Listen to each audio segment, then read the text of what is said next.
today. I haven't been to one of your events before. There's quite a few people here. I did not expect such a large crowd, but I do see a few familiar faces like Jonathan. Nice to see you, Jonathan, and Drora. But most of you I don't know, and I assume that most of you don't know me.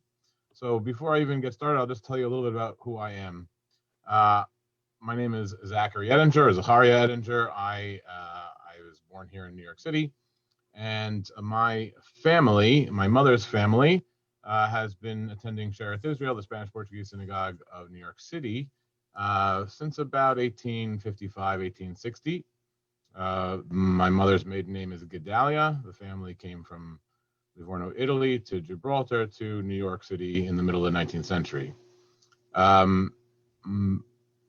My maternal family has been associated with Shearith Israel for that entire time, but not merely as congregants, but also as lay leaders or even employees. I am the shamash and the assistant Hazzan at Shearith Israel. I come from a long line of shamashim. My grandfather was a shamash for most of the 20th century, or I say 40 plus years, from 1940 to 1980. His cousin was his predecessor, Mo Gedalia, from 1920 to 1940, and his great uncle was his predecessor before that, Hiram Gedalia. So 4 generations of the Gedalia family of Shamashut here at Shearith Israel. So I'm pretty much an insider of the congregation, not only by my employment, but also by my family history.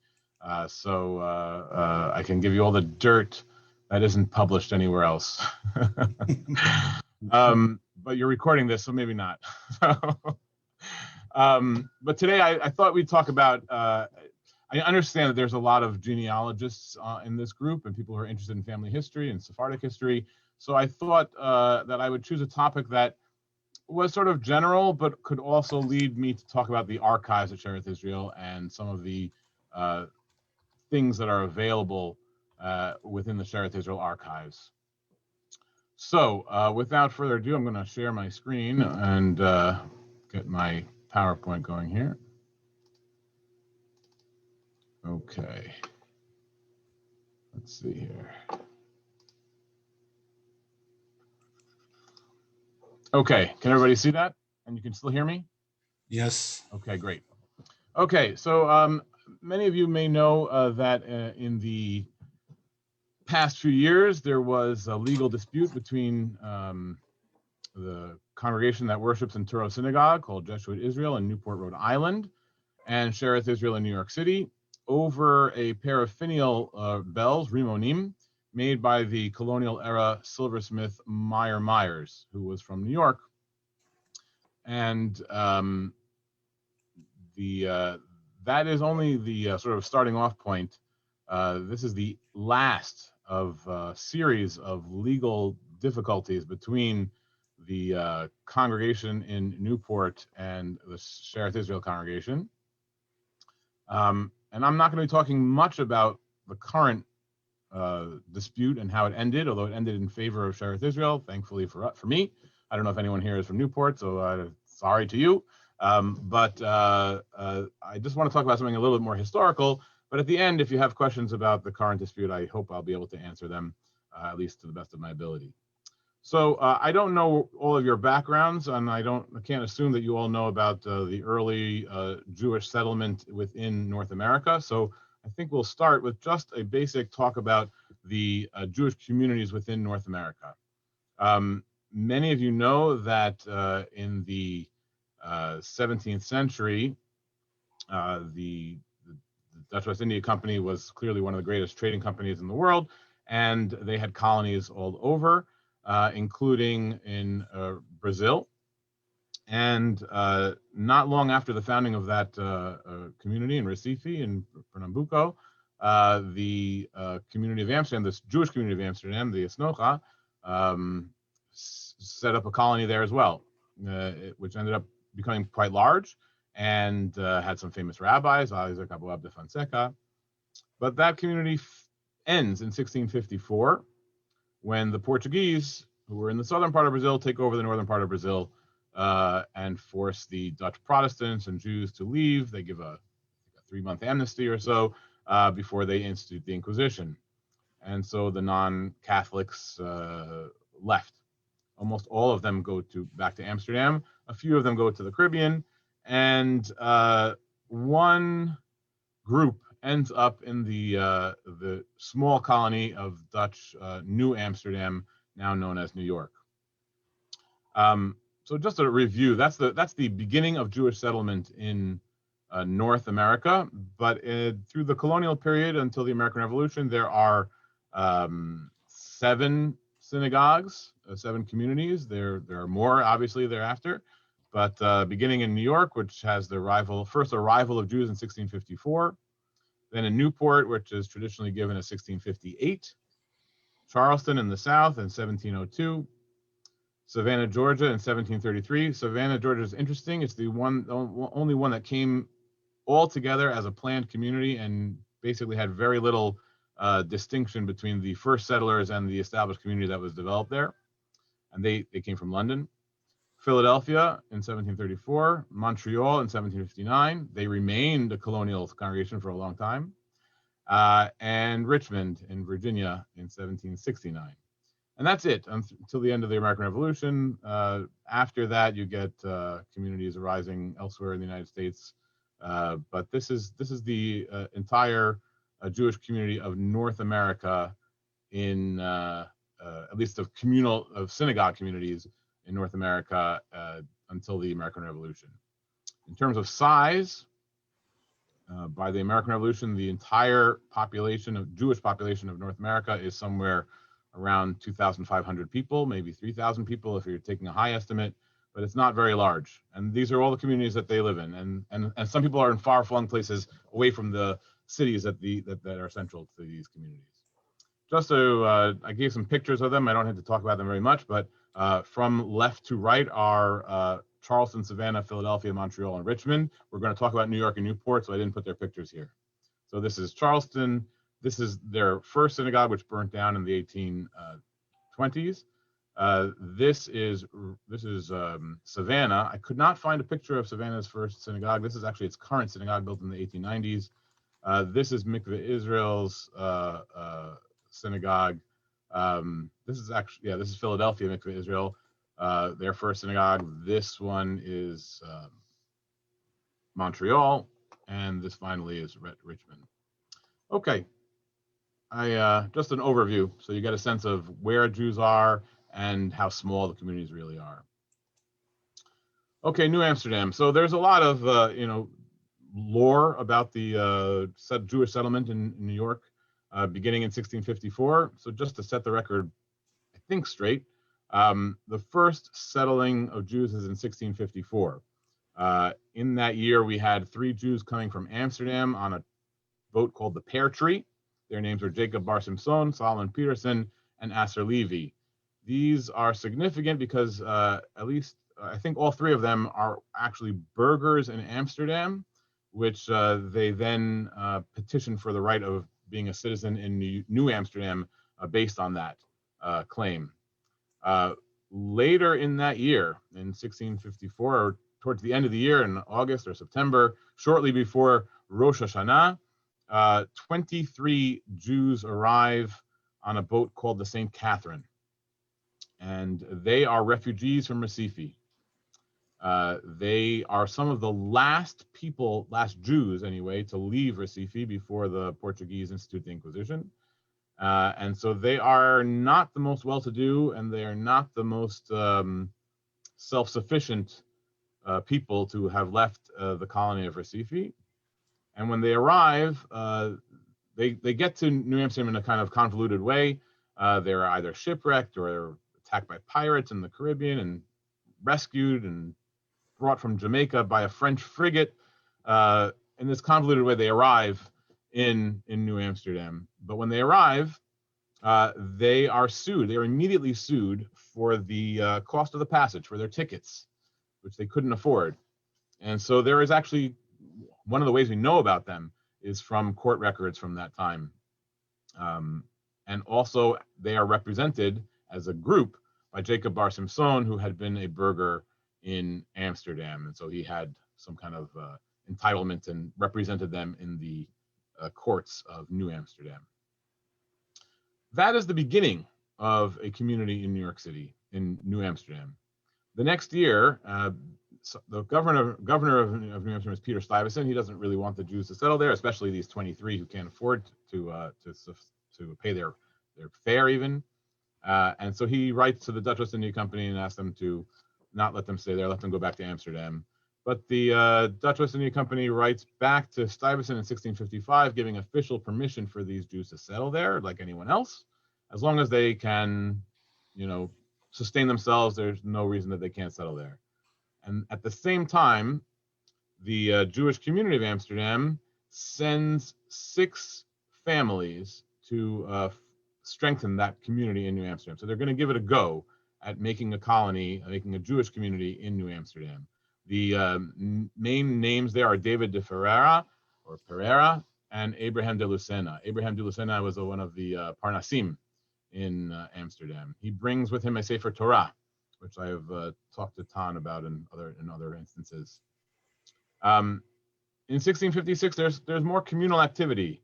They apply already in 1655 for a cemetery, but they're rejected. Stuyvesant says that you'll get it when you have a need for it, meaning no one had died yet. In 1656, they are granted a right to buy a cemetery, which they do. We don't know who was buried there. We don't even know where it was located. It's only ever described as a little hook of land outside the city. So we actually don't know where that was or who was buried there or how many people were buried there. It is possible that it is connected to what later becomes known as the Chatham Square Cemetery, which is our oldest extant cemetery, dating from 1682. But we don't actually know.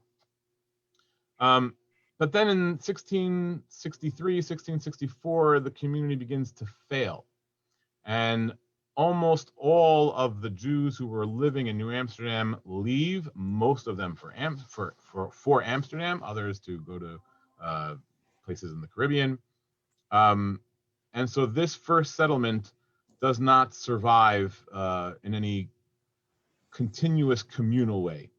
There were 1 or 2 people who remained during the transitionary period between Dutch rule and British rule. Most famous was Astor Levy. He was a butcher. He had fought for equal rights for Jews and to serve in the militia and other things within the Dutch New Amsterdam colony. And he also was a very shrewd businessman. And he was one of the few people who was really successful in many different ways, mainly because he traded furs. Most of the Portuguese traders who came were dealing with the triangle trade or trying to, bring sugar from the Caribbean to Europe. They weren't really interested in the fur trade, but Astor Levy was, and that was what New Amsterdam was really all about. But the reason why did this community fail? Why did they all leave? There's really two reasons for it, and they're kind of interrelated to each other. One is economic and one is political. You can see the text I wrote on the bottom here. This is just sort of a summary. In 1664, so during this whole period, there is a tremendous pressure between economic war between the Dutch and the English for supremacy and trade in the Atlantic, and it comes to a head here in 1664, where the King of England grants, even though it wasn't his, he grants the New Netherlands, which is what now becomes the state of New York, to his brother, the Duke of York, even though it was a Dutch colony. And so the writing was on the wall. And those people who did not want to be subject to English rule left or attempted to leave. And then the British warships came in August to the ports of New Amsterdam with only a few soldiers. There was no defense at that time in New Amsterdam. The colony was not well garrisoned, and Stuyvesant ceded it to the British. But the Dutch didn't give up that easily. There were some wars fought, and actually the Dutch reclaim New Amsterdam in 1673. So there was this 10-year period where it goes back and forth between the British and the Dutch. But then it finally ends in 1674 when they make a deal. They trade Suriname, which had been in British hands at that point in time, back to the Dutch, and the British take New Amsterdam and rename it New York. And that's the way it remained until the American Revolution, the New York colony of England. I saw some comments. I don't know if that was anything for me to be alerted to, David or Tan? No? No. Okay. Not at this point. Not at this point. Very good. So all of that is background to now bring us to what is now a continuous community that is exists until this day, where I am currently employed, Congregation Shearith Israel. The community, which had shrunk to a handful of people, Asser Levy and some of his family members, and maybe one or two other trading partners, begins to grow again in the 1670s after British rule is established. What I failed to mention is actually kind of important both for Newport and in New York. The reason that the Dutch settlers felt that they had to leave, the Jewish traders, was because as Jews, they were subject to unfavorable trading rules that the British had, and they were treated as aliens, and they did not have the right to trade. They would have to become denizen citizens, which most of them weren't. And so their economic opportunities in New Amsterdam, or New York as it was changing hands, became fewer and fewer. And so they left. Asser Levy remained and was successful. And the later people who come in the 1670s and 1680s are in different, they become citizens or become denizened or be able to trade throughout this time. New York was pretty liberal with that as it went forward. So that is why the community retracted and then grew again. So I just gave here a few reports of Jews. In 1674, right when the Duke of York was able to secure his hold on New York, he gives an order to the governor, his appointed governor, that free exercise of religion was to be given to all. And that actually leads to a lot of different religious minorities settling in New York. And then in 1678, Governor Andros actually reports that there are many religions living here in New York City, including Presbyterians and Quakers and Baptists and some Jews. And in 1682, just a few years later, we see that they are actually holding meetings, which presumably means synagogue services. I don't know how regularly, but they are holding their separate meetings just like all the other religions by already 1682. That is the same year, 1682, that the Chatham Square Cemetery, which I mentioned earlier, was purchased. It is in Lower Manhattan. Today it's real way downtown, but at the time that it was purchased, it would have been considered outside the city walls, outside the city limits, and that's where you had cemeteries. We also have some knowledge of where that synagogue was located, or synagogue was located, because it's described as the Jew synagogue in a map from 1695. Those of you who are sticklers for academic accuracy will note that Leo Herskowitz has, of blessed memory, had a pretty strong article saying that we don't know there was a synagogue, we don't know where it was, that map is inaccurate. But at the same time, I think he misses the big picture for the details, which is that there was a synagogue. He didn't, maybe he didn't put it in the right place or have it in the right location. Maybe the tax rolls don't show that there was a synagogue there, but there's no reason that he would have written Jew synagogue on his map if there wasn't actually a synagogue there. So I think for those of you who are really, really into the New York City Jewish history, that's a significant date. The community continues to grow formally. In 1705, they have their first askamot. We don't actually have them anymore, but they're only referred to in our currently oldest record books, which are from 1728. 1728 is another significant date in the legal sense, because it was a date when the British enabled certain religious corporations to form, or at least to have certain rights. And so Shearith Israel was created as a formal legal entity within the British New York in that year, even though they had existed already, as you can see. And that same year, they enlarged the cemetery and they purchased land for their first synagogue building that will be a purpose-built synagogue building, not a rented house that they're using, but an actual synagogue building built by the congregation for the purpose of being a synagogue where they pray. Now, I want to just show you there's some language here that I wanted you to take note of because it'll become somewhat important a little later. At this time in the colonial period, religious corporations could not own property.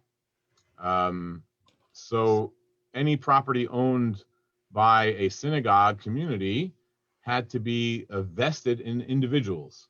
And so the individuals in this case here in New York were Luis Gomez, Benjamin Mendes Pacheco, Jacob Franks, and Mordecai Gomez. Mordecai Gomez being the son of Luis Gomez.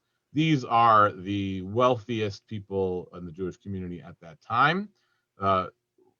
Just before this time, previously, most wealthy person was Moses Levy.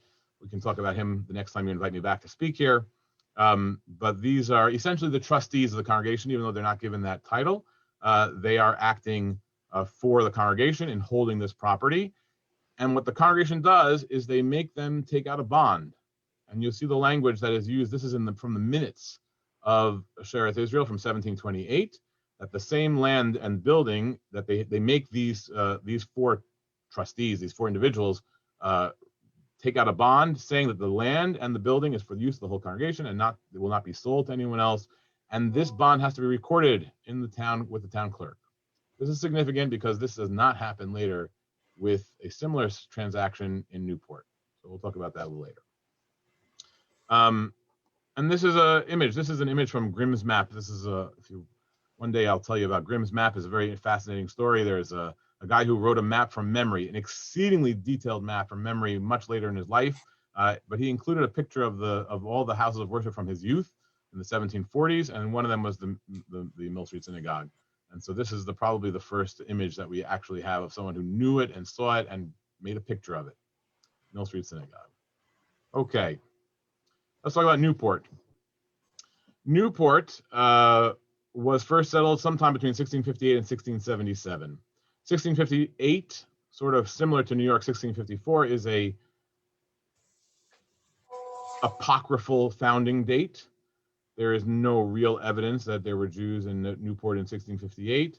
The date comes from a now lost piece of paper that was found in the 19th century by the caretaker of the Touro Synagogue, a man named Gould, which said on it something like that Mordecai Campagnal, who we'll see later, was given, I forget the exact language, but he became a Mason. He was introduced into the Masons in 1658 in the home of Moses Pacheco.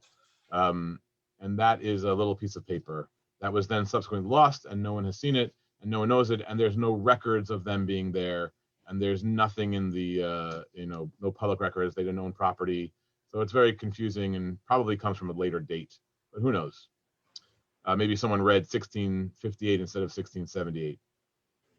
Anyway, we definitely have a community there of Jews, mostly coming from Barbados. In the year 1677, they purchased a cemetery. But by 1685, that community fails. It's kind of a sort of mirror to New York. It only happened a little later. And the reason is for a similar reason. It has to do with the Navigation Acts, which was the British limitations on aliens trading. And since all these Jews coming from Barbados were aliens and not native to Newport, they could not compete with the traders who were in Newport already. And so the community fails and they mostly go back to Barbados. But by 1740, a permanent community is really being established. When I say permanent community, I mean 10, 12, 15 families, nothing very, very large, but enough that there are settlers there who are engaged in trade and are having a community and have Torah and all that. They are legally incorporated in 1754. They initially choose the name Nefutzei Israel, which means the dispersed of Israel. but later they changed their name to Yeshuat Israel, the hope of Israel, which is, or the redemption of Israel, which is a kind of nicer name. And they purchased property in 1759 for the building of a synagogue. And that like in New York, the synagogue itself cannot own property, so they have three individuals purchase the property for them. Their name is Jacob Rodriguez Rivera, very fabulously wealthy Jew who came from New York to Newport, Moses Levy, and Isaac Hart. And again, similar to New York, these are the wealthiest people in the community at the time, basically. They hire a Hazzan, whose name was Isaac Touro, who probably came from Amsterdam, possibly came from Jamaica. We don't really know much about his background, but the family is a Portuguese family from Amsterdam. And he comes to Newport in 1760 to minister as Hazzan to the small Jewish community there. He also gets married while he's there. He comes as a single man, he gets married there. The synagogue building, which is now known as the Tourist Synagogue, which I had a picture before. Let's see if I can go back to it. This is the Tourist Synagogue up here. It's a beautiful building if you've ever been to Newport. Was designed by an architect named Peter Harrison, who also designed the Redwood Library there. And it's really a beautiful, beautiful synagogue. Not very large, but large enough. And they financed it initially from these three individuals who paid 1,500 pounds for the property. And then they raised money from other communities. And the single largest contributor was Shearith Israel in New York, who had collection done on 3 occasions for the building of their synagogue there in Touro, which was finally finished in 1763. Here, this should have gone forward instead of back. Here is a color photograph of the synagogue. And here are some of the personages, important personages, other than the 3 that we already mentioned. Isaac Touro, who is the Hazzan. Moses Michael Hayes, who was a trader from New York. Actually, I think he was a watchmaker who then engaged in other kinds of trading.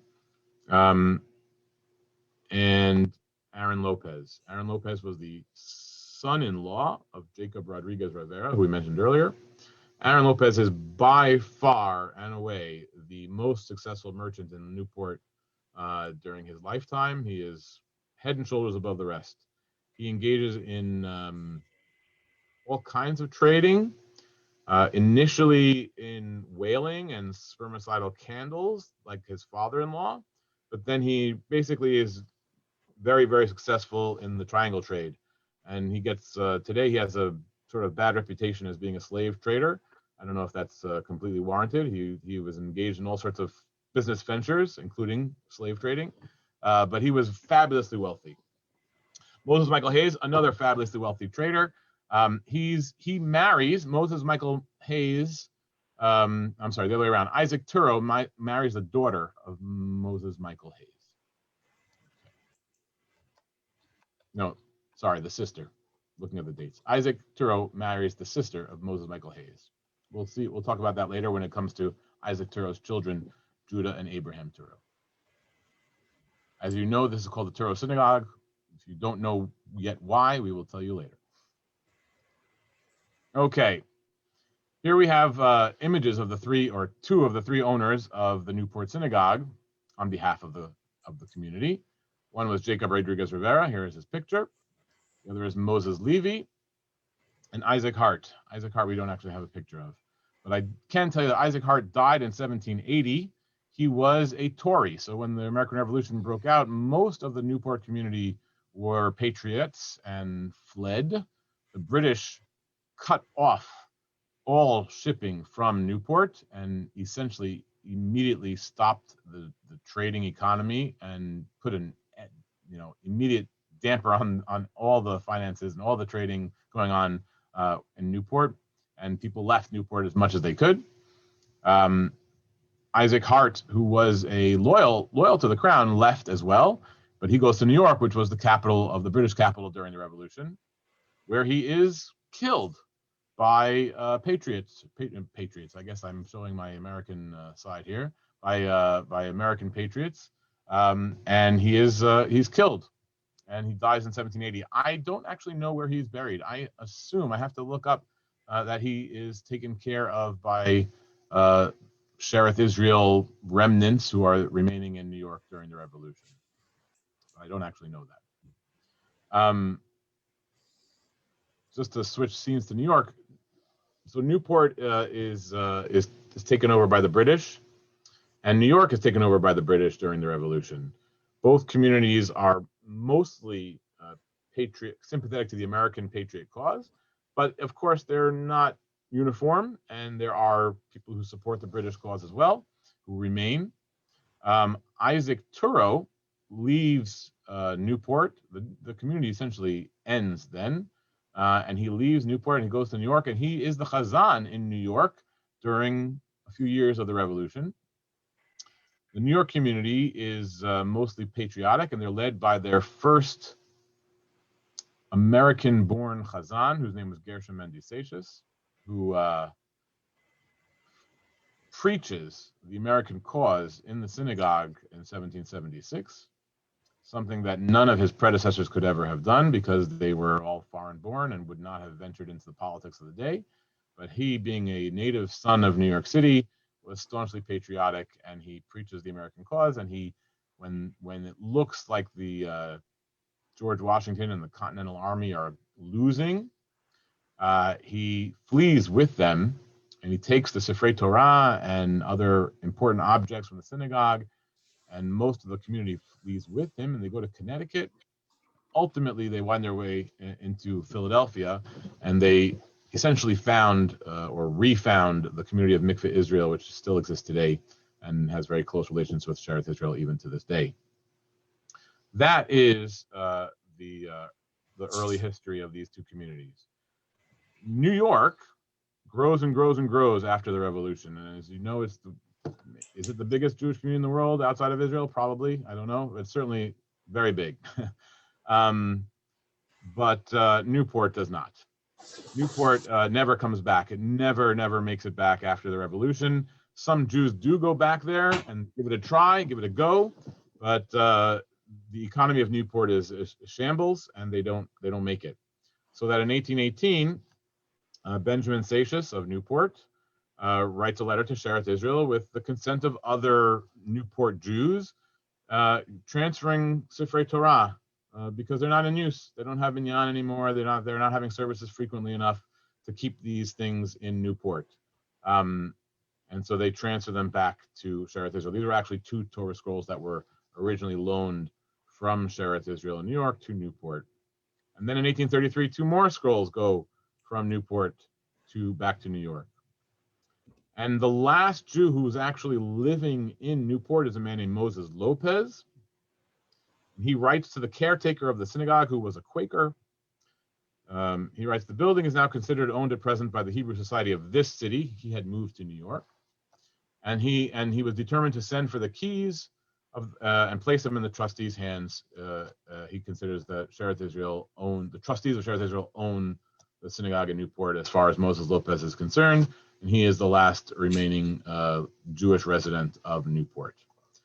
So ends Jeshuat Israel as a congregation. It fails, and Shearith Israel is now the caretaker of its property. So, in subsequent decades, the two sons of Isaac Touro was the Hazzan. We saw his picture earlier. He came to New York during the Revolution, and then I think around 1780 or around 1780, he goes to Jamaica, where he dies in 1781. And his children are young. You can see there when their father dies, they are young children. And their mother, Touro's wife, who is the sister of Moses Michael Hayes, a successful merchant from Newport we mentioned earlier, goes to live with him, and they live in Boston. And Isaac Touro was not a very wealthy person. He was a Hazzan, and I can tell you from personal experience that most Hazzanim don't amass great wealth. But Moses Michael Hayes, their uncle, who raised them in Boston, was a fabulously successful merchant, And he brings his two young nephews into business with him, and they strike it rich. Judah Touro particularly, but both Abraham Touro and Judah Touro become fabulously wealthy Jewish individuals in America, in early 19th century America. They don't have children. Both of them die without children. Abraham Touro dies young. Judah Touro has a pretty long life, but neither of them have children. Both of them leave amazing bequests to all the Jewish communities that they are connected to. And Shearith Israel received funds from Abraham Touro. There is a really amazing plaque in our synagogue that goes back to the middle of the 19th century, acknowledging the gift of Abraham Touro. But the reason I have them here is because both of them at different times, because Abraham Touro died much earlier than Judah Touro, left money to the city of Newport for the care of the synagogue and the cemetery. Abraham Touro left money for the upkeep of the synagogue and the cemetery, and Judah Touro left money for the payment of a clergyman to be officiating in that synagogue, even though there were no services going on when they passed. The synagogue was empty. The only activity in the synagogue in Newport, which was now known as the Tourist Synagogue, were occasional funerals and occasional weddings from children of the families from Newport. And once in a while, some visitors would come by and they would ask for permission to pray there. In 1850, there was an effort to have a minyan there. Shearith Israel gave permission. Most of the people who were there were summering there from New York, but that never really goes anywhere. And the community basically doesn't exist, except a few months in the summer, and there's only a few individuals. They don't have minyan. The synagogue is opened only occasionally. This was... If I may interrupt you for a moment, Zachary, you're not always loud and clear. Okay. If you speak into the microphone, that I will speak a little louder. How's this? Yes, that's very nice. Excellent. Thank you. Okay. New York. Let's talk about New York. During this time, while New York is the caretaker of the Touro Synagogue, the Hazzan is a man named Jacques Judah Lyons, who had a long tenure as Hazzan in Shearith Israel. I think he was born in Philadelphia, or his parents were married in Philadelphia, but he grows up in Suriname, I believe. Comes to become a Hazzan in Richmond for a few years, and then is hired in New York City, I think around 1839, 1840. He is the Hazzan until his death in 1877. The amazing thing about him, if you ever have a chance to come to our archives, is he wrote everything down that happened in the synagogue every single day. We know who came to services, we know who did the bells, we know who did every single honor, who gave everything, who not just record keeping, but like really every detail of every service was recorded by Jacques Judah Lyons. He had a mind for history. He kept documents. It is because of him that at a later date, many documents were given to what the American Jewish Historical Society in what's called the Lyons Collection, because he kept things. He had a historic mind. Before him, there are records of the synagogue, but they're not nearly as detailed as his. He also has a wonderful handwriting. I mention that because he's also the one making decisions about when to use the synagogue in Newport and to open it up for this purpose or that purpose. And he actually goes there once in a while to open it up or run a service, or run a funeral, anything like that. His successor in 1877 is a man named Henry Pereira Mendes. Came from Birmingham, England, and they overlapped only by a few months. He came because Jacques Judah Lyons was ill, and the synagogue hired Henry Pereira Mendes. Then Jacques Judah Lyons died, and young Henry Pereira Mendes became the Hazzan and minister in Shearith Israel in 1877. A few years after that, in 1881, so he's still a young rabbi, only a few years into his tenure, a petition is written by a Jewish resident in Newport to open the synagogue. And that's received by Shearith Israel, and they agree, as long as the services are run according to the Portuguese tradition. And so they retain the services of Henry Morais, who was the son of the rabbi in Philadelphia, Sabato Morais, to serve as Hazzan in 1881. After that, they don't have minyan, so nothing really happens. But the community in Newport is starting to grow. Newport is slowly growing. It's not only a summer resort, although that is what it mainly is, but there are immigrants coming from Germany as well as from Eastern Europe, settling in and around Newport in the late 19th century. So that in 1883 they have enough people for a minyan fairly regularly, and so Henry Pereira-Mendes suggests that they hire Abraham Pereira-Mendes, his father, and Abraham Pereira-Mendes comes after having had a long career in different places, including in England and in the Caribbean. He comes to Newport to be the Hazzan of a very small community of mostly German and Polish Jews who are worshiping in a Portuguese synagogue. And he is beloved by all, and he has the gravitas to lead the services perfectly in the Sephardic tradition, but this is something that apparently the residents of Newport enjoyed. He dies in 1892, I believe, and the Shearith Israel appoints a successor, a man named Reverend David Baruch, who apparently was much more contentious. At that time, after Abraham Pereira-Mendes dies, let me go back one. After Abraham Pereira-Mendes dies, I see I'm taking up more time than I expected. After Abraham Pereira-Mendes dies, two communities form legally. Up until this point, there was no legal anything. It was just people praying. But two communities form. One under the name Jeshuat Israel, which is the successor in some ways to the old name of Jeshuat Israel. And that is formed with Shearith Israel. It's by the established Jews who had been living in Newport for the last 10 years. And then another congregation called the Touro congregation is formed at the same time, or a year or two later, mostly by Eastern Ashkenazic Jews there. And Shearith Israel saw that there were going to be problems. The main difference between these two groups is the Touro congregation did not want to worship in the Sephardic liturgy, and the Jeshuat Israel congregation recognized that Shearith Israel was the caretaker of this historic place, and they wanted to upkeep that history, and were okay with it being Sephardic, even though they were mostly German Jews.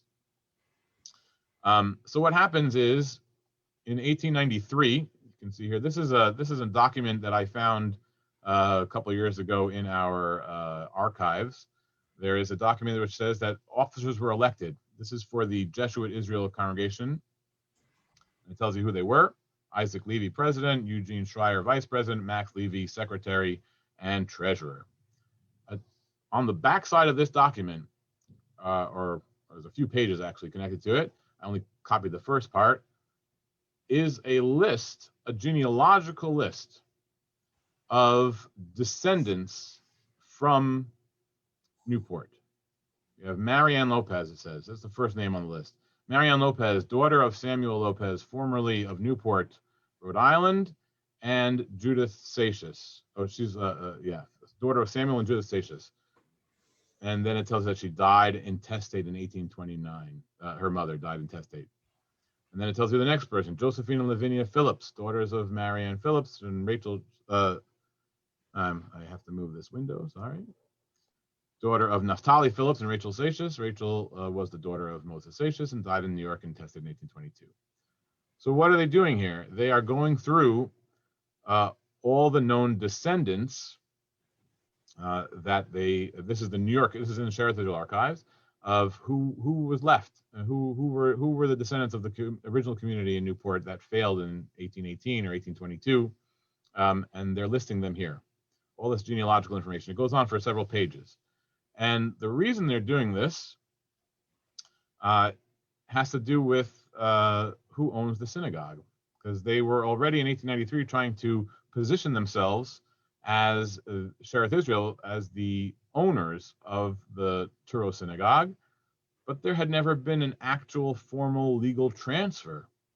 That original deed to the property was the commanding document, and that was given in 1759 to Jacob Rodriguez Rivera and Moses Levy and Isaac Hart. And since then, there had been no legal transfer of that property. So it was just sitting there. Who owned it? So Shearith Israel figures out who the descendants are. And this is from a book about the story of Newport written in the 30s by Morris Gutman. He actually takes 3 or 4 different deeds and combines them into one. But what Shearith Israel does is they go to all these descendants and they get them to deed the synagogue to Shearith Israel. Legal transfer in 1894, which happens to be the same year that Jeshuat Israel is created. So it's no coincidence. They are seeing the writing on the wall. Independent congregations worshiping in the Touro Synagogue are probably going to want to claim ownership of this property, but Shearith Israel wants to retain its rights, and they do so legally by having a deed created by the descendants of the original owners. Interesting thing in this deed of trust is that at the end of it, it states that that the Shearith Israel trustees have to cause it to be used for religious services according to the ritual rites and customs of the Orthodox Spanish and Portuguese Jews, as at the time practiced and observed in the synagogue in New York City. So you can see a couple different things here. They're worried about the services being not Orthodox, and they're worrying about the services being not Sephardic. And they put that into the legal deed. Whether that is actually enforceable or not, it's a legal question we don't need to get to. Okay. So there is something interesting. I have to go back to our original owners of the property. I want you to take note of the dates that these people die. Isaac Hart dies in 1780, Jacob Rodriguez Rivera dies in 1789, and Moses Levy dies in 1792. Unlike in New York, where I mentioned earlier that the trustees who bought the land for the congregation had to give a bond saying it was not for their personal use, but for the congregation's use, and they're only acting as trustees, and they had to register that bond. Nothing like that happened in Newport. Isaac Hart dies. Jacob Rodriguez dies. He has a will. Isaac Hart doesn't have a will, as far as I know. Jacob Rodriguez has a will. In his will, he says that he wants everyone to know that his interest in the synagogue is only as a trustee for the community, and he actually uses this interesting language, which becomes fought over for years later, for the behoof of the Hebrew society of this city. That's in 1789, when there was still a community of some kind there. And then Moses Levy dies in 1792. The reason I'm pointing out the dates is because nowadays, when people buy property together, that is usually called, they're usually considered tenants in common, and their shares in whatever the property that was purchased goes on to their descendants. But in the colonial period, the assumption was different. If someone bought property together, that was considered joint tenancy with rights of survivorship. And what that means is that if somebody died, their share went to the surviving partners, not to their children. So when Isaac Hart dies, his share belongs now to Jacob Rodriguez Rivera and Moses Levy. When Jacob Rodriguez Rivera dies, his share goes to Moses Levy. So after 1789, Moses Levy is the only owner of the property of the Touro Synagogue. The community in Newport to this day makes a great deal of I don't know what the right word is. They make a big deal of the will of Jacob Rodriguez Rivera, because in it he says that he was only acting as a trustee, and I'm sure he was, but legally he didn't do it right. Because when a joint tenant passes away, that property does not pass through the will. It goes automatically to the next partner. And so he could have written whatever he wants in that will. It's of no effect, other than maybe emotional or influence, but not actual legal effect. And Shearith Israel knew this, and so when they went in and got the descendants, they didn't care about the descendants of Isaac Hart. They didn't care about the descendants of Jacob Rodriguez Rivera. They only cared about the descendants of Moses Levy. And now we'll take a look. This is from the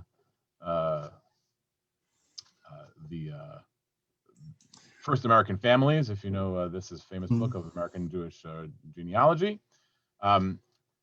We are looking here at, let's see. Oh, I went one page too far. Oh no, my slides are a little off. Okay, let me see quickly if I can find the right page. You'll have to take my word for it. I don't have time to go find it. I copied the same tree on the same, there should be two different trees, and I apologize. But Moses Levy dies without issue, and he has a will.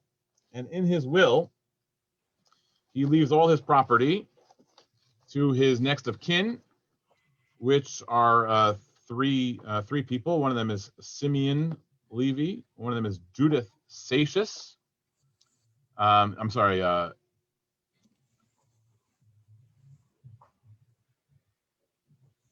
That's Yocheved Satius. Yocheved Levy. That's Moses Levy's niece, who marries Moses Satius, and another nephew. And so those are the only people that Shearith Israel cares about, because they're the only owners of the congregation. And so when they, all of these people, Marianne Lopez, Adolpha Solomons, Mary Jane Solomons, these are all the descendants of those three nieces and nephews of Moses Levy. Now, if you go and take a look at the genealogies, there are some people missing. And I can't tell, and I haven't done the research exactly why, but I suspect it's because they were married out of Judaism. They were intermarried. And so the trustees of Shearith Israel figured they didn't have to go get them. I don't know exactly what they were thinking, but that must have been their thought. They were no longer part of the Hebrew society of any synagogue, so they didn't feel they needed to get their deed from them. That is the basic story of how Shearith Israel obtained legal ownership over the Tourist Synagogue. I could go on if anyone wanted to. I can talk more about what happens later. The very short version is the fact that they got the deeds helped them legally, but it didn't help resolve anything going on in Newport. The communities split. They both apply for use of the funds to pay for their individual rabbis. One of them meets in the synagogue, which is the Jeshuat Israel congregation. One of them meets in a rented house, that's the Touro congregation. And at some point, Shearith Israel sees that there's a lot of infighting, and they actually lock the synagogue. They don't like what's going on there. They lock the synagogue. There's a lot of infighting. And at that point, the people from the upstart Touro congregation, the Eastern Ashkenazim, break into the synagogue and attempt to continuously have worship there, because they figure if they do that, then they'll have some kind of equitable claim that they're using it, that they have a right to be there. A riot breaks out, police are called, people are arrested, there's all sorts of lawsuits going on. Ultimately, after a lot of, to use an Ashkenazic and not a Sephardic term, a lot of tsaros, the Shearith Israel is vindicated and is declared the owner legally, based on these deeds, essentially. And the Touro congregation merges back into the Jeshuat Israel congregation, and a lease is drawn up, and that lease is for $1 a year, and has been the operating lease from 1904 until today. And then more recently, the congregation there attempted to sell some valuable silver. We objected to it. There was a lawsuit. Similar claims were made as were made 100 years ago. And ultimately, after a lot of tsaros, Shearith Israel was vindicated as well. That ends the story that I wanted to tell you, but I really want to also share with you something about Shearith Israel's archives, which are quite extensive. They're about, I mean, they're not nothing like Khan is dealing with in Amsterdam, but they're about 600 or 700 cubic feet of records, which is quite a bit. And they include a lot of different kinds of things: clerks' records, society records, ministers' personal papers, and whatnot. It's basically all sorts of things. So if you are interested in researching the World Sephardi Federation or the Central Sephardic Jewish Community of America, these are 20th century Sephardic organizations that were housed here at Shearith Israel. That's where their records are, right here. Or something called the Rhodes League. We had a lot of people in Shearith Israel from Rhodes, the island of Rhodes. They had their own, you know, if you're interested in that, you're gonna call me. We also have the thing that we do best is the birth, death, and marriage records. Now, unlike in Amsterdam where there are everything is digitized, we still have card catalogs. And if anyone wants to help me write some grants and get things digitized, I'd be fabulously ecstatic. But this is what they look like. This is this death record. This is a bar mitzvah record. This actually is not one of the index cards. This is what the index card would lead you if you were looking at a birth record. This is what the actual birth record would look like. So if you saw a card that said David Nieto, I probably should have done this for this presentation. It would take you to this piece of paper where you would get all sorts of other information about who was the mohel and who was the sandek and who was the sandeket, and all sorts of other information. Here, just for interest, some things are birth and death and marriage records are really, really good and complete. Bar mitzvah records are not always as complete, but in certain eras they're recorded very well. And here is Benjamin Cardozo. For those of you who are familiar with the American legal system, he was later became a judge in the United States Supreme Court. Mm-hmm. His bar mitzvah was in 1883. He read the Parsha B'Midbar, and he was trained by Reverend Henry Perry Mendes. Nice little bits of things that come out of our archives. Those marriage index cards will lead you to two different places. One is a record of the marriage, which is just sort of these forms look different in different eras, but this is the early 20th century. Gives you some basic information: the bride and the bride's family, the groom and the groom's family, where they got married, how many people attended. If there was a fee here, you can see that David DeSolopoul collected $200 for this wedding in 1933. But it also leads you to a copy of the Ketubah. And that will sometimes give you Hebrew name information, witness information. I find it interesting that this Chatan signed his name in Hebrew letters, but his English name, Fred Mann. But yeah, little things like that can come up in the actual Ketubot. Now these are stored, the ones that are, let's say, from the 20th century I have in my office. Actually, they're right back there. But the earlier ones are in our archives. Our archives are stored off-site, not here in the synagogue building. They are in a art storage facility in New Jersey, and it's actually quite hard for me to get to it. It was hard for me to get to it before. During the pandemic, it's even harder. And the state of our archives is safe. I would call them safe, but we haven't had an archivist here in 30 years. So we really could use some help. And my priority is to establish physical control better than when we have now, to sort of get organized a little better. I'm the only one who goes there. Occasionally, Laura Liebman, who spoke here a few months ago, she once came. Every once in a while, I get a request from someone to come to visit our archives, but it's really haphazard, and it's really not in any good shape. So if I don't have an index card to find what I'm looking for, it's difficult. I want to go back. I'm about to end and let answer your questions, but one of the I'd say most of the archives are taken up by the David and Tamar DeSolopoul papers, pallets and pallets of their personal papers. Every correspondence with everyone they ever spoke to, has been recorded and kept. One of the nice things is he had secretarial staff that organize everything. So once you get in there, you can actually find things. But it's vast, and there's no good way to figure out what's in what box. It's just sitting in a pallet in the middle of this archive. So there is tons and tons of material of American Jewish history waiting to be found, sitting in our archives. And that's my presentation for you. I hope you enjoyed it. I'll take any questions you have. Yeah. Thank you. We actually have a question on. That's my presentation for you. I hope. So sorry about the feedback. We have a question on Facebook from Fortuna, and she says that about 30 years ago she wore Napoleon Levy's. She saw Napoleon Levy's name on the PowerPoint. About 30 years ago, I wore his bride's wedding dress at an event at Shearith Israel because the sisterhood couldn't find anyone else thin enough to wear it without a corset, of course. The dress was in excellent shape, and I surmise it may still be in the building on Central Park There West. is a box, an archival box with a dress, and on it is called Fancy Clothes. Now I know what it is. Thank you, Fortuna.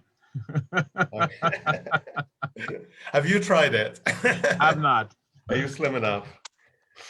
Napoleon Levy was the Parnas here at Shearith Israel in the early part of the 20th century. He was also the clerk before it. He's a descendant of Jonas Phillips, one of the founding members of Mikveh Israel, one of the big traders in New York City before the revolution.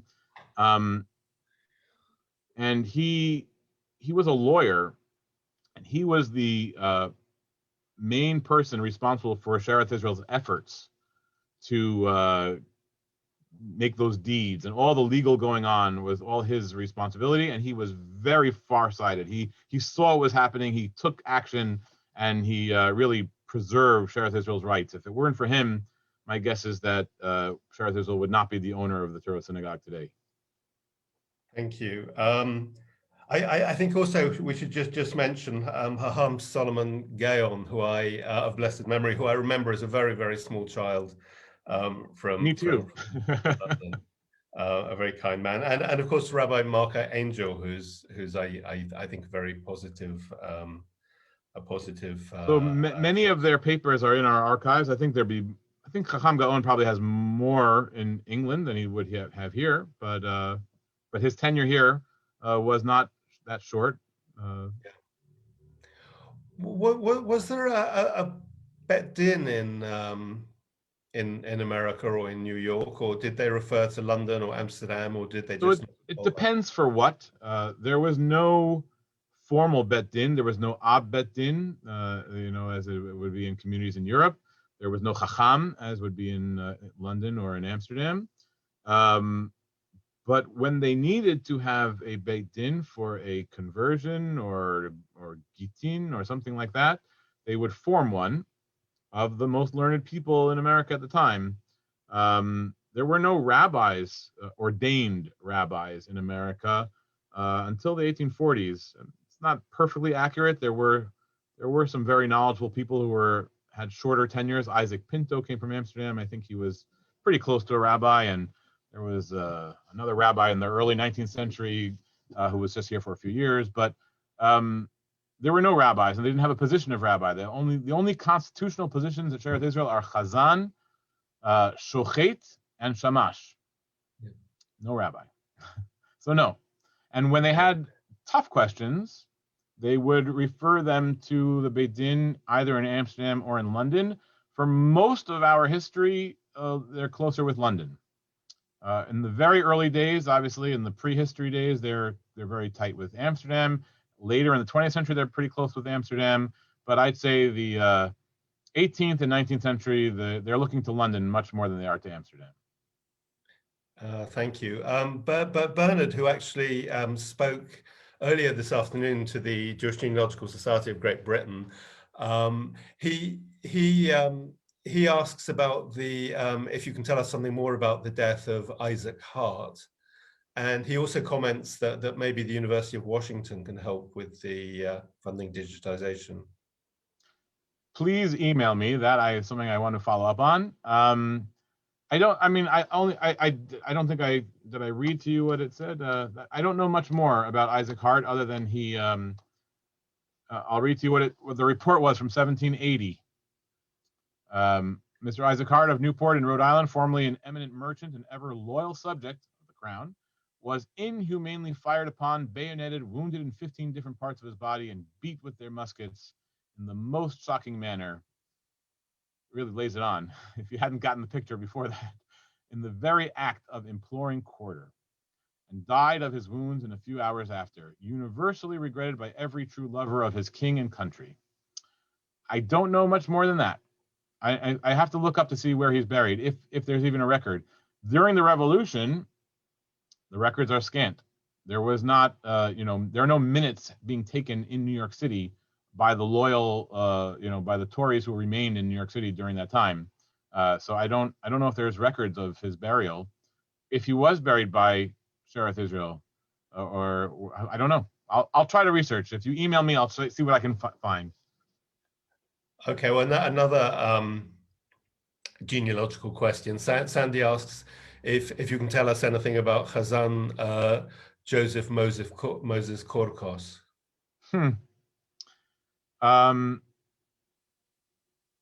So what I know about Korkos is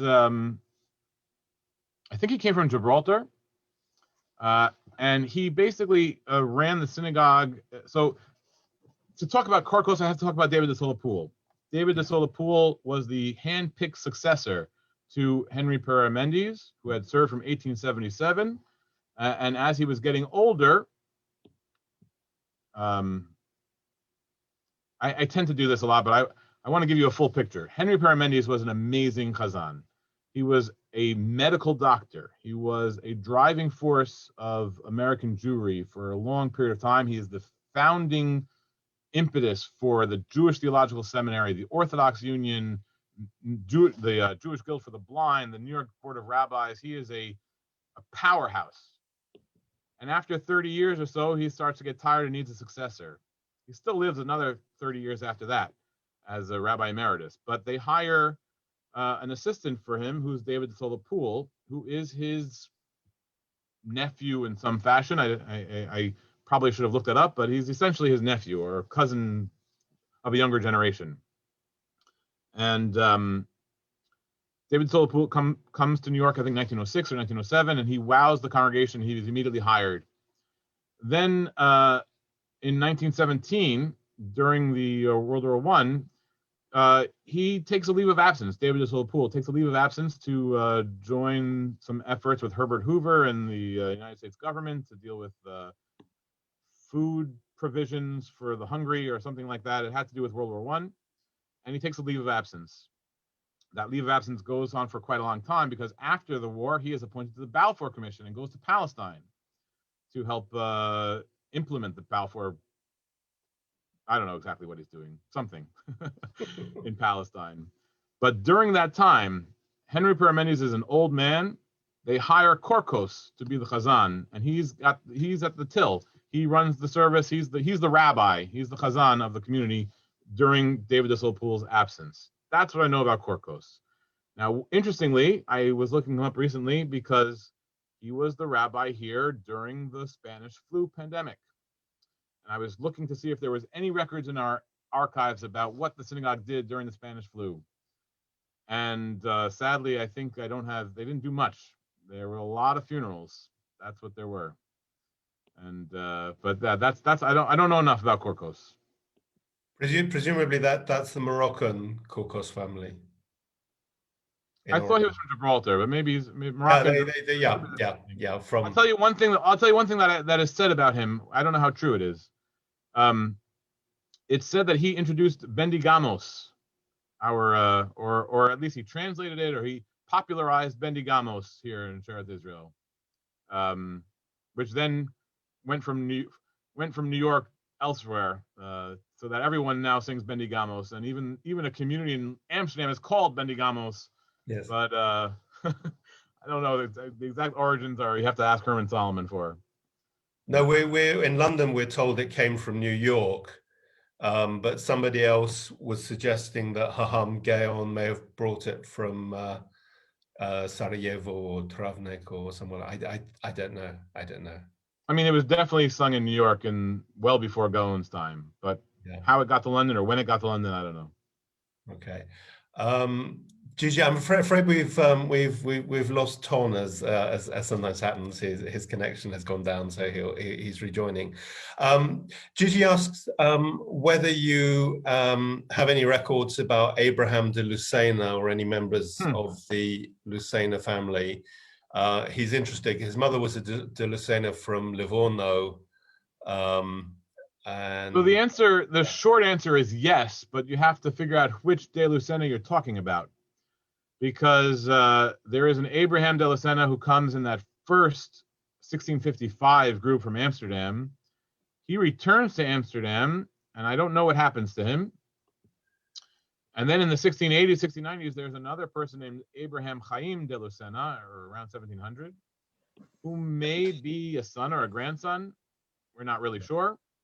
We don't know the family connection between those two, but there is a de Lucena family here in the early 18th century, and we're not sure if they're connected to the Abraham de Lucena who came with the Sefer Torah from Amsterdam in 1655. So there are some records. There are almost no records from the 17th century. Very, very few in our archives. The inventory of the estate of Asser Levi from the 1680s we have a couple of documents, but really no congregational records to speak of from that early part, because that community failed.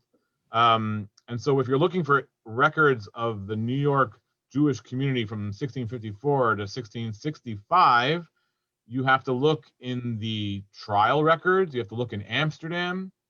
That's about it. Yeah. Okay, thank you. Ron is saying that Mikveh Israel Emmanuel in Curacao has the same problem with archives. Ron, if you want to send an email to Ton and myself at the email address that we send things out to you, as Ron's suggesting that there should be some kind of coordination, which of course others of us have also been thinking. So maybe we can all start to talk together. Ton, are you returned to us? Hurrah. Yes, I had some. I had a bad connection, so I missed if all the questions have been asked. I answered all the questions. Okay, then I only have to add a little story about Isaac Touro.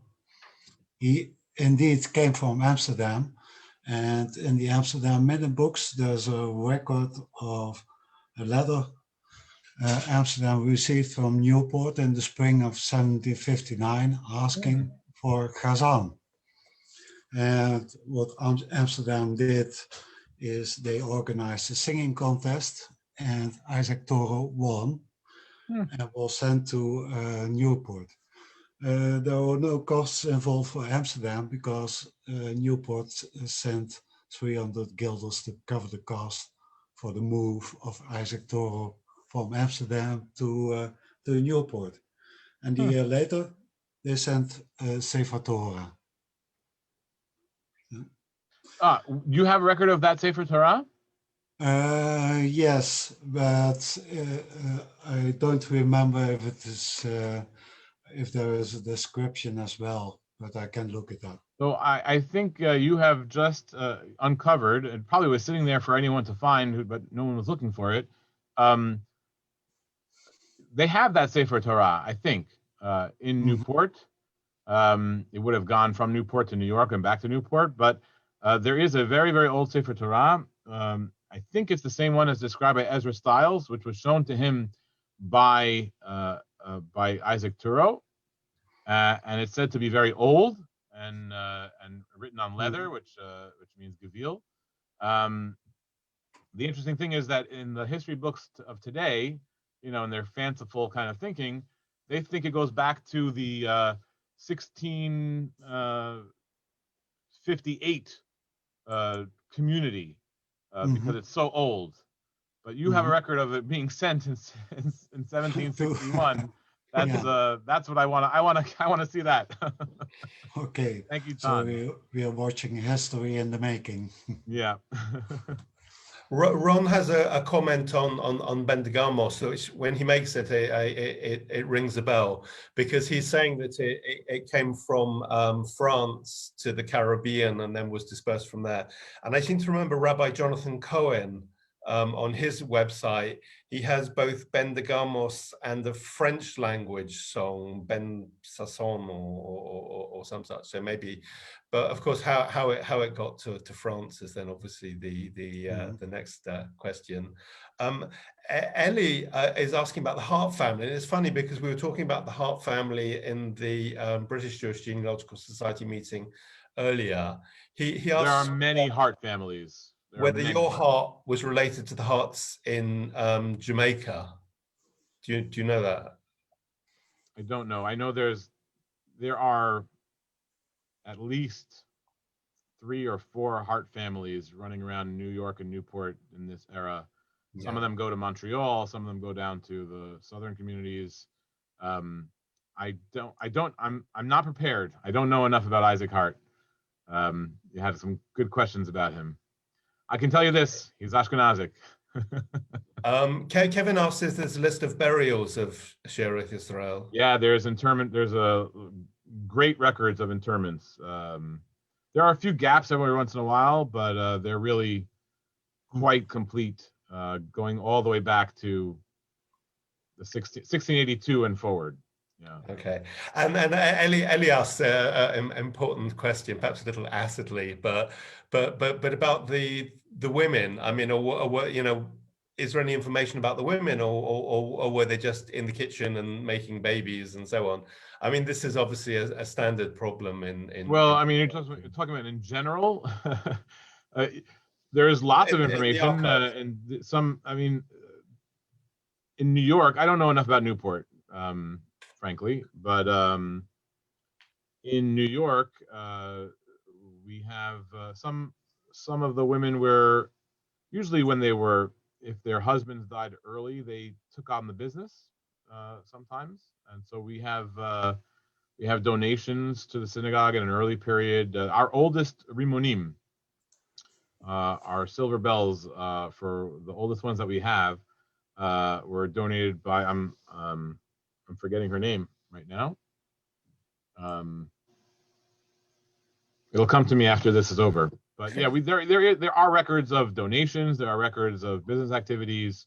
Astor Levy's wife has a whole ordeal. But in general, there's not as much. Mm-hmm. But our archives are pretty good with I mean, for that kind of information, you want to look at different kinds of things. So the minutes of the trustees are frequently mentioning activities of the women. The sisterhood of the congregation as a separate organization was formed only in the 1890s, but that has its own history and own records. Before that, there are important contributions made. The Women's Tahara Committee of the Chebra, they have their own record books. There was a sewing circle during the Civil War that made clothing and blankets for the Union Army. So there are contributions, and they can be found. I don't know enough about what you want me to tell you. Are there account books like in for the sort of 18th century, like in London and Amsterdam? In fact, that's the majority of what's there. There are ledgers. Every single transaction, every donation, every expenditure, no matter how small, is recorded, going back to 1728 and forward. Okay. And even actually, there's even earlier pieces of ledger books, even earlier. Yeah. So hopefully we'll find the women there. Now, you don't have to come to New York City to see many of these records, because the American Jewish Historical Society has a great website which has many things digitized, and the American Jewish Archives as well as YIVO have microfilm of many of our, not everything, but a lot of our early records are microfilmed. I think it wouldn't be such a hard project to digitize those things from film already. It would be a little bit already easier step. But because Shearith Israel is so historic and recognizably so, there are institutions which have copies of many of our earliest records, and they're available. Okay, thank you. Tom. Yes, there was a personal question to me about a story about George Washington and the Newport community. Can you tell us a bit more? Yeah, so there is a famous letter written by George Washington to the Hebrew congregation of Newport, where he basically promises religious toleration, that everyone can to sit under his what's the fig and I forgot the phrase now, but it's a pretty famous phrase from Tanakh. The thing that's not so well known, so that's like religious toleration in America. You know, they're George Washington promising the Jews in Newport. It's quoted all the time. If you Google George Washington and religious toleration, you're going to get that letter that he wrote.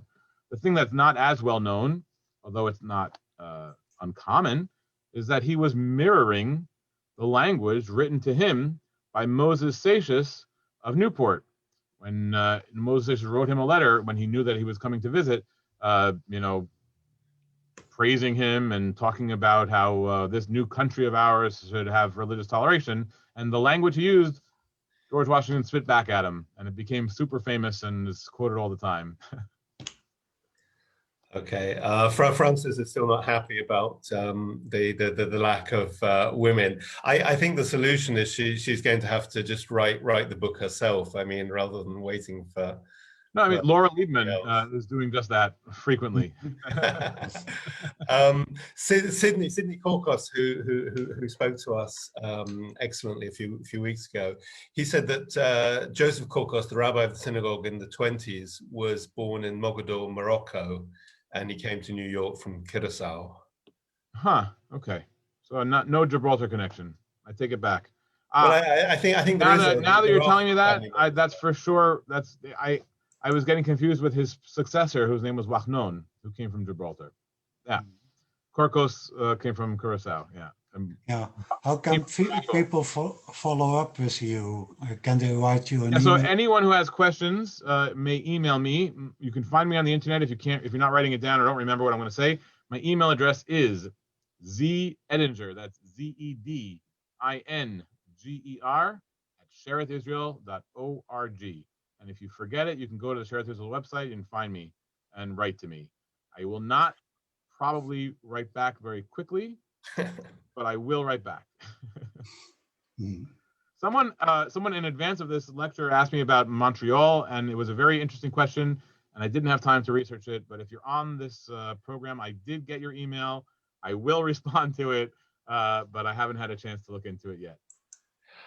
Can I ask, and perhaps it's quite an English question, but why did so many of them support what you would call the revolutionaries, the sort of the rebels or the French side in that conflict? Who wants an external ruler? Self-determination. I think. But they were allying themselves with their sort of traditional enemy. I just think for Jews it's quite unusual for an established Jewish community to support a revolution. First, as I was indicating, we make a big deal out of the patriots in our congregation, but there were Tories. So I'll tell you on Memorial Day, which is the day where we honor those who have passed away in service of their country. We have a service at our old cemetery where we decorate the graves of the patriots of the American Revolution who are buried there. But we make no mention of those Tories who were buried right next to them in the same congregation, the same, right in the next row. So it's not as if there was it wasn't over. I would say it was more patriotic, more supporters of the revolution than loyal to the crown, but it wasn't by much. And the interesting thing was that the leadership of the congregation left and took the Sifrei Torah with them. And the people who remained were individuals who were not part of the inside group, with the exception of the Hendricks family. The Hendricks family were very wealthy traders, and they were Tories, they remained. And the Hendricks family and the Lazarus family. Emma Lazarus, the Statue of Liberty, give me you're tired, you're poor, her ancestors were supporters of the crown during the revolution, remained in New York. Eli has his hand up. Should we ask him to unmute, and then we can all save our voices? Eli, if you want to unmute, you can do so. Or not. Eli, if you're here, speak. Okay. Okay, I think we've lost Eli unless he's, oh dear. Okay. Ton. Yes. Shall we? Thank you. It's absolutely fascinating. I'm amazed that there are still 66 people on after I don't know how long I was talking for. Kol hakavod to all of you. We had a mountain. We had a mountain of people on Facebook as well. So yeah. So Tom, would you like to Yes. to wind up for us? Okay.